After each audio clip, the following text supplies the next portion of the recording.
a part of me is gone. That's the code. And so we start. The first time I kissed Ben was the first time I kissed anyone. I was 14 and uncertain of everything. What music I liked, what brand of school shoes to wear, what sort of person I wanted to be. The only thing I was certain of was wanting him. At a time when all the choices in the world were stretched out in front of me and I could easily make the wrong choices, it was a relief to have a little control over something. It was as if the feeling chose me. I met him a year before our first kiss in the ABC cinema. I was 13 and he was 12, 6 months younger than me. He came over to my house to hang out with my younger brother because they went to the same school. When I saw him, he was spinning a lemon yellow yo-yo at the top of the stairs outside my bedroom. "Hi," he said. "Hello," I said. And that was it. 2 words were enough to set a 15-year-long crush in motion. Why is this so relatable during high school? Going forward, I collected details of his existence, like forensic evidence, the exact position of a freckle on his arm, the way he spread butter on the toast, how he squinted when he smiled, whenever he smiled. It was in longing for him to notice that I learned love was something that either happened to you or it didn't. A gift that was either bestowed or held back. Next page. Our flings over the years were brief and inconsistent. He cheated on me when we were 14. We were drawn back together at 16, the only time we ever nervously said, "I love you," and again at 18. These were not periods in which we ever spent significant amounts of time together, only a collection of days and nights on which we kissed, watched old Star Wars VHS tapes, and sometimes drove empty country lanes at night. The fact that we never had a real relationship was of little importance. Our story existed in ambiguity and in all the things we could never say. The longer, more thrilling chapters were written in my mind, not in reality.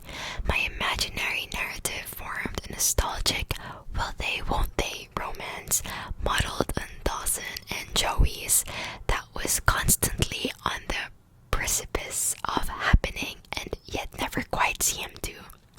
They were always a mutual understanding, a text message misinterpreted, or an act of fate, my parents' disapproval, another girl, that thwarted our latest reconciliation. Why did I keep trying to make it work? When he kissed another girl at school, it was my first experience of rejection, which dented my self-worth at a formative age. From then on, his affection felt like a prize I could win back, one that might mean I was lovable. A part of me that longed to recreate my parents' relationship kept Ben in my orbit too. They met at school when they were 15, and their model of love, more romantic than any novel on my bookshelf, was the earliest one I had. If I put Ben on a pedestal, I put the idea of an everlasting teenage love on a higher one. How many of us have these stories of adolescent infatuation in which longing is more important than knowing and fantasy trumps reality? This kind of young love is often constructed with beautiful intensity, which is understandable in your teenage years when you are rich in time and ruled by hormones.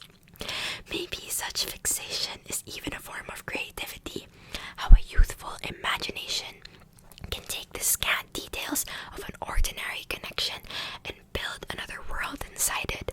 So I don't regret my first romantic fantasy, but I do regret the template for love that I drew from it and all the subsequent years I spent trying to mold myself to fit it. Wow, I love this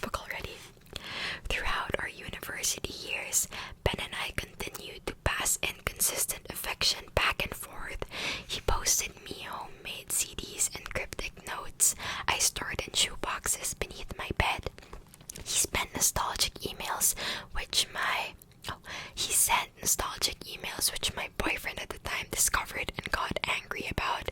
In my memory, this was the first time he wanted me more than I wanted him, but he may have a different story. There are always two. That's true. Still, when I was homesick, I slept in his faded black H&M t-shirt because he had a memory of home, a tie to a past version of myself that was reassuring to flick back to whenever I felt confused and depressed. I just realized that I kind of read fast, right? I do. I hope that doesn't bother you. The irony is, I was confused because I had carried over the unhelpful lessons from his teenage infatuation into other relationships in my 20s. My pattern was often the same. I'd date someone new, idealize them, keep parts of myself hidden, and perform the role of a woman more palatable than I believed myself to be. This woman never asked for anything. Often I dated someone for months, sometimes over a year, without ever becoming boyfriend and girlfriend or progressing into real intimacy. And like Ben, even when these men hinted at their feelings for me, they never quite named them.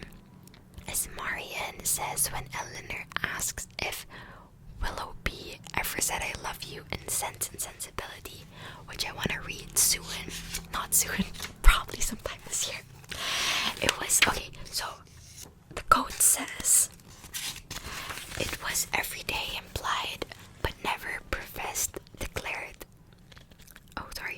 It was every day implied, but never professedly declared. Sometimes I thought it had been, but it never was.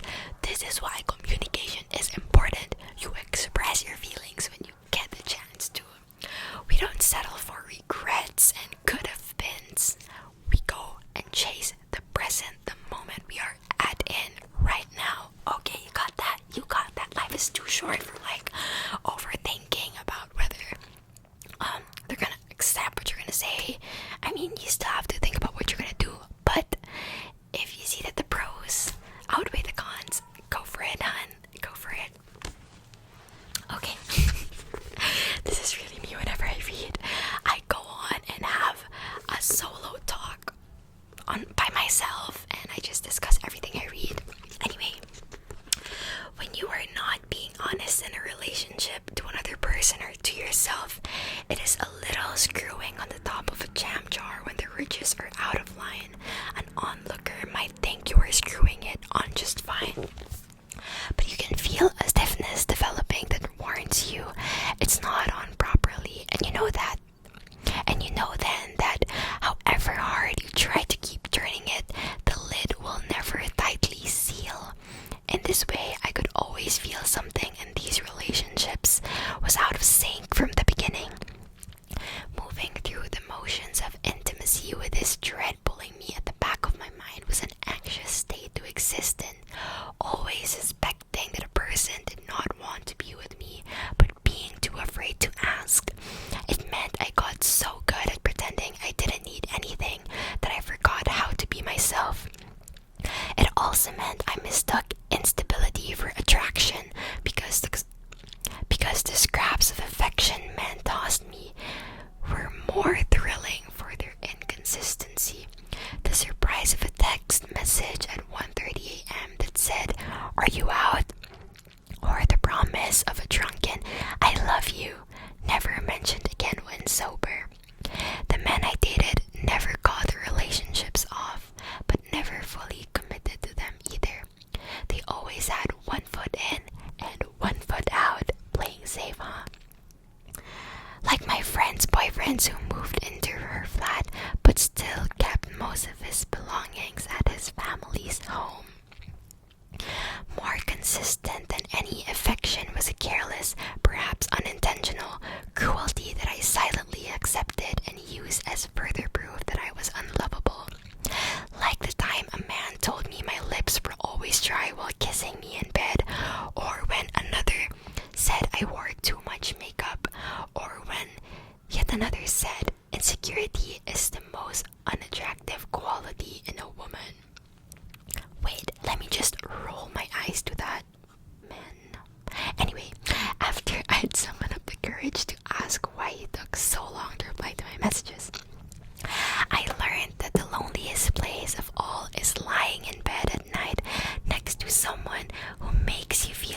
wall with your back to theirs, still hoping they will turn over and pull their arms around you. Oh my god.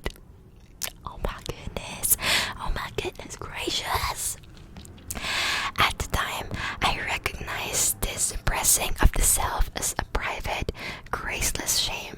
Only now do I understand it to be an unoriginal problem.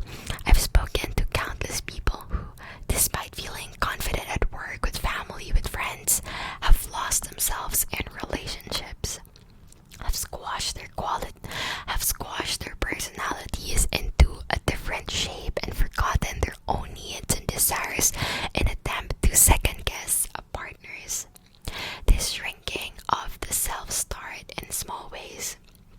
Pretending you want to see a horror film at the cinema, making Spotify playlists of songs that might impress them instead of the ones you really want to listen to.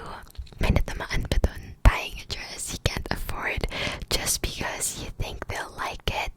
But soon, you're saying no to plans with friends just to keep an evening free on the off chance they might ask to see you at the last minute. Oh my god. Lesson learned, Lay. Lesson learned. No can do. You're acting like it's not a big deal that they didn't show up. Okay, sorry. You're acting like it's not a big deal that they didn't show up at your birthday until 11 p.m. You're pretending you don't need relationship labels or consistent communication or the small acts of kindness that make you feel loved. You're pretending you don't need anything at all.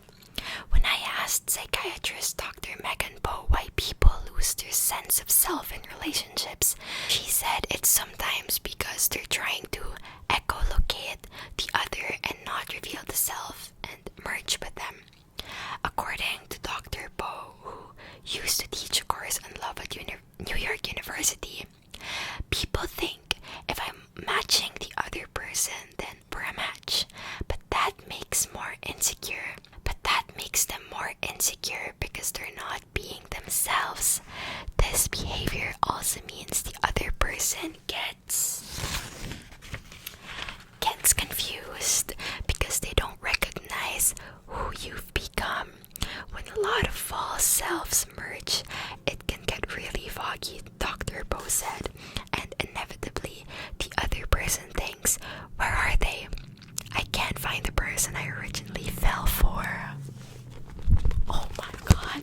In a commencement speech at Douglas College in 1977, 𝗏𝗏𝗏 said that responsibility to yourself means consisting that those to whom you give your friendship and insisting that those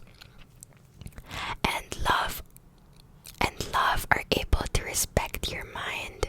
It means being able to say with Charlotte Bronte's Jane Eyre, I have an inward treasure born with me, which can keep me alive if all the extraneous delights should be withheld or offered only at a price I cannot afford to give. When I looked up the original Jane Eyre line, I found the one that precedes Rich's quote, I can live alone if self-respect and circumstances require me to do so. Reading both lines together, I realized I'd done the opposite to Jane. I'd lost sight of my inward treasure and therefore my ability to walk away, and as a result, had traded in my self-respect. And for what? Not for love, but for a gut feeling that told me the men I dated were extraordinary humans, always cleverer and more interesting than I was. It was no coincidence that I often dated journalists, advertising creatives, and writers, all to pursue. It wasn't until I interviewed clinical psychologist Dr. Frank Dallas years later that I understood how misleading that gut feeling could be. Because as Dallas told me, we often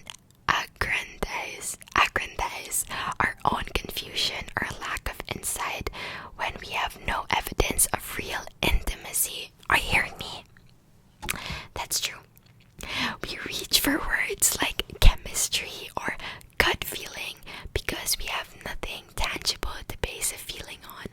No examples of kindness or care or connection, just a magnetic draw. Tallis said this lack of evidence becomes a fuel for romantic mysticism.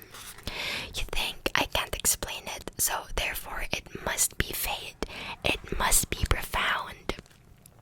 But that's just one false inference feeding another, and each inference takes you further away from reality.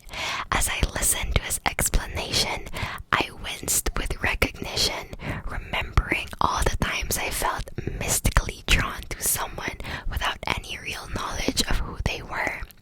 But I did not understand this at the time, and so I continued to erase pieces of myself to sustain relationships that had no roots in the real world.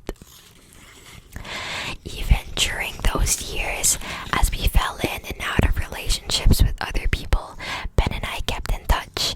Our parents were and still are very close, so we'd grown up going on family holidays together and still returned home to villages 5 minutes apart. Occasionally we flirted or kissed or talked for hours on the phone at night. Sometimes I called him because I was lonely. Sometimes I think he called me because he was lost. Mostly we were friends who used each other for attention, but once in our late 20s, we reunited for a brief romance which only lasted a month or two. It felt like we were grown-ups pretending to be 18 in a way that made me sad. And as I traced the differences between our adult and teenage bodies in bed, his softer, fuller stomach, my larger, dimpled thighs, I couldn't tell if I was trying to find a person I once knew, or one I had never really known at all. Both of us, I think, were looking for answers to the problems of adulthood and intimacy in each other, a place where we would never find them. A year later, we went for the drink, which would be our last alone, on the pavement outside a Soho bar afterwards. I saw that somewhere in the night air between us was a decision that wasn't really about the person standing in front of me at all. It was between immaturity and growing up, between fantasy and reality. Did I want to keep avoiding intimacy and lean back into the safety of nostalgic crush that didn't require me to do anything differently? No. I wanted to form real relationships that existed in the real world. To do so would require courage and self-understanding, maybe a little loneliness, and a lot of responsibility. Part of that responsibility meant not calling Ben for attention whenever I felt alone. It meant understanding the role I was playing in idealizing men instead of really seeing them and finding the inward treasure I had lost in the process. It meant, as bell hooks wrote in All About Love, wanting to know the meaning of love beyond the realm of fantasy, beyond what we imagine can happen.